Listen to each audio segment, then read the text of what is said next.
paldies par apsveikumu, bet šis pirmkārt apsveikums ir ne tikai man personīgi, tās ir apsveikums visam kolektīvam, līdz pat 20 cilvēku kolektīvam, kas mēs šeit strādājam, un ne tikai tā skaitā arī grāmatvedība un vispārie kolēģi.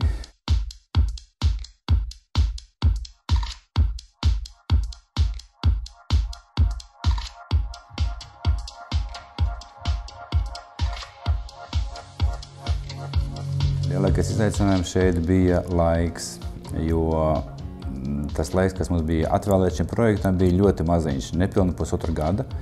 Un kvalitatīvu, mūsdienīgu projektu sagatavot un tādā laikā realizēt, es domāju, ka tā ir mums liela gan privilēģija, gan izaicinājums bija mums.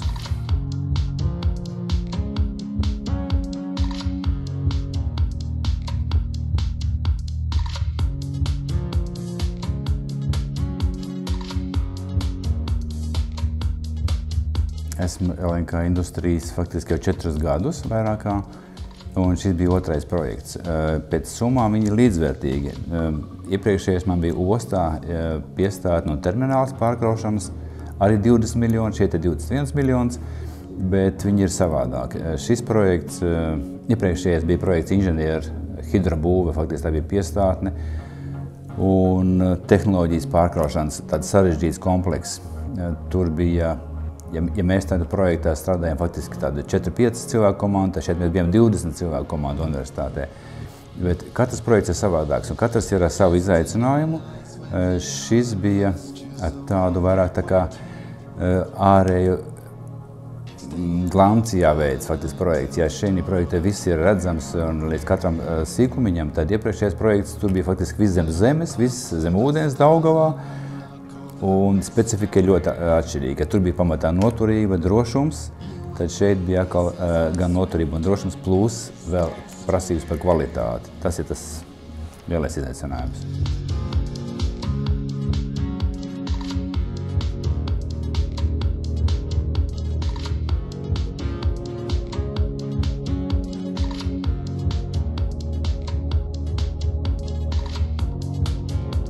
Atkārtošos, faktiski tā ir komandas darbība reāli.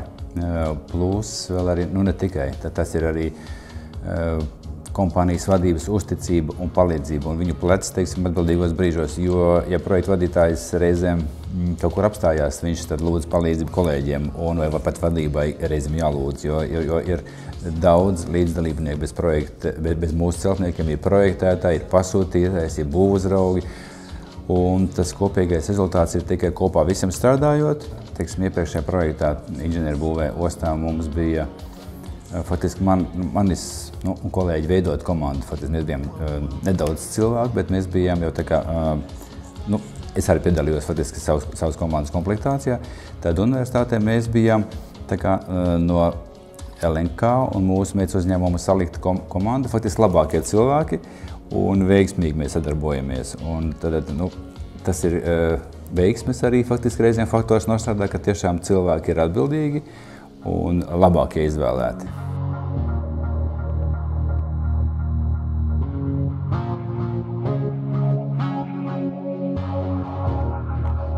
Viņu veidošanu to nevar nosaukt, bet tā ir, teiksim, mākslas tādā komandā. Faktiski tā ir tas, pieredze darbā ar cilvēkiem, kura palīdz jau vairāk, jo tu esi fleksiblāks, tas te palīdz vairāk. Un, teiksim, ne tikai celtniecības zināšanas, tev jābūt arī kaut kādām zināmām psihologām faktiski, kad arī jāsaprot, kad var uzstāt, kad nevajag uzstāt, kad var labāk atkāpties. Kompromiss tai skaitā.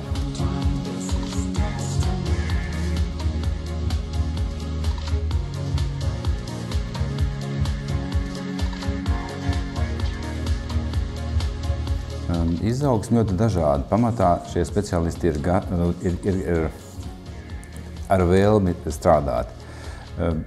Tad šis rezultāts arī no viņiem atkarīgs. Jo, ja šie vēlme ir un ir dzirkstelīt acīs, tad rezultāts būs labāks. Jo, ja cilvēks tikai skatās pulkstenī, kad pulkstenī 5 beidzās darba laiks, tad tas nebūs īstais celtnieks, teiksim, ja, kad vadītājs kā tāds, ja, jo ir specifika zinām celtniecībā. Mums var teikt, ka ir daļai nenormāls darba laiks no vienas puses, un pat ir tā, ka ir jādomā reizēm pat arī mājās, ja, teiksim, pat jāstrādā mājās, pat iznāk. Bet jaunieši, jā, es teiktu, ka jaunieši nāk interesanti, gatavi strādāt. Vienīgais gribētos, ka viņi būtu vairāk.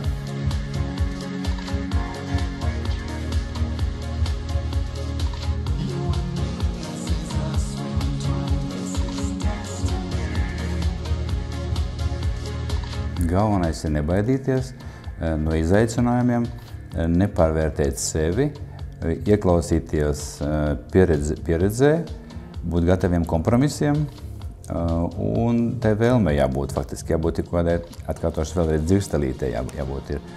Un vēl kas ir, joprojām es visur mēģinu ieteikt to, ka jāceļ tā kā priekš sevis, jā, nevar celt par roku galam, bet tu cel tā kā priekš sevis to māju, tad tas, protams, būs vēl labāks.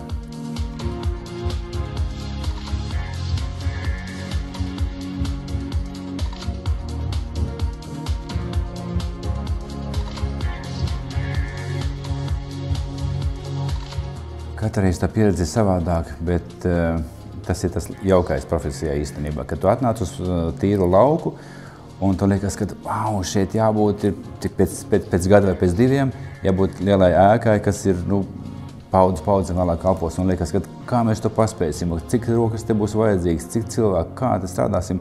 Un paiet laiks un tev acu priekšā izauga produkts un izauga ēka, kas stāvēs tiešām daudzus gadus un tad tu redzi, ka jā. Interesanti. Tas ir tas, kas vilinē, kad katru reizi kaut kas jauns.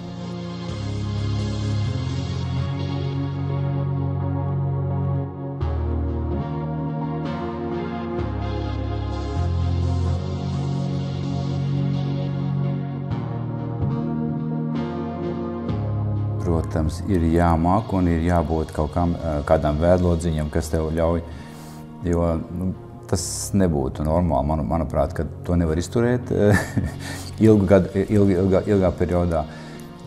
Man hobijs ir lauki, sestdienas, svētdienas mēģinu būt laukos savos, tā ir Pāvelos, tas ir mežs, tā ir jūras mala, medības, vairāk faktiski tā atrašanās dabā ir.